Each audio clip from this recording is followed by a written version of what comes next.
इस दुनिया में सबसे बड़ा सत्य है वह हमारी मृत्यु, जिसे चाह कर भी इंसान टाल नहीं सकता। फिर भी मनुष्य जीवन भर भौतिक सुविधाओं के मोह में पड़ा रहता है, और वह इस बात को तब समझना है जब वह व्यक्ति अपने अंतिम समय में होता है।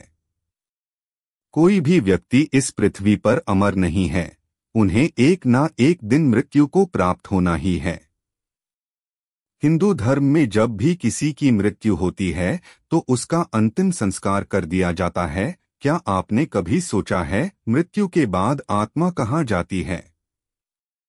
उसके बाद क्या होता है? आज की वीडियो में हम इसी बात पर चर्चा करेंगे। गरुड़ पुराण की एक कथा के अनुसार बहुत समय पहले एक महान राजा था। उसका नाम था चित्रकेतु। वह धर्मप्रिय, दयालु और न्यायप्रिय शासक था। उसके राज्य में प्रजा सुखी थी, परंतु उसके मन में एक प्रश्न हमेशा खटका करता था। मनुष्य मरने के बाद कहाँ जाता है?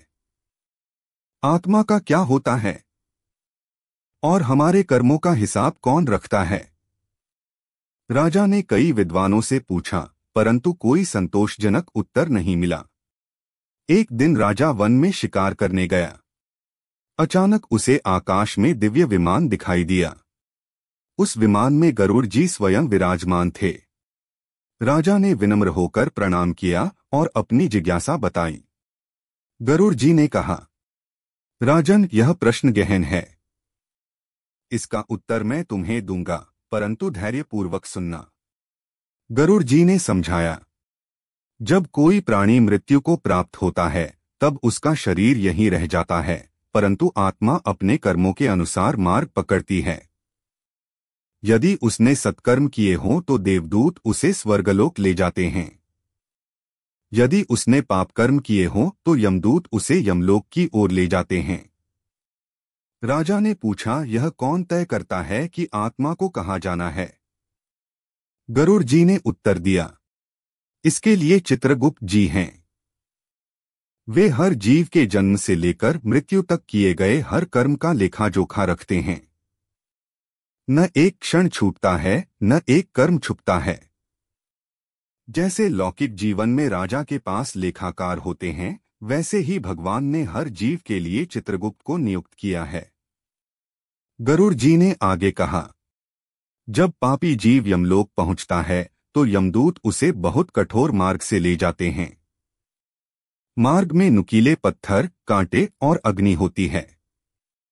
आत्मा अपने पापों के अनुसार कष्ट अनुभव करती है। वहां पहुंचकर चित्रगुप्त का लेखा सुनाया जाता है। यमराज न्याय करते हैं और आत्मा को उसके पाप के अनुरूप नरक या पशुलोनी में भेजते हैं। राजा ने भयभीत होकर पूछा, और जो धर्मात्मा हो?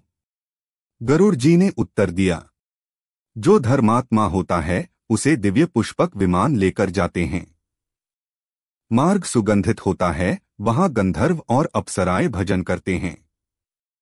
आत्मा को कोई दुख नहीं होता।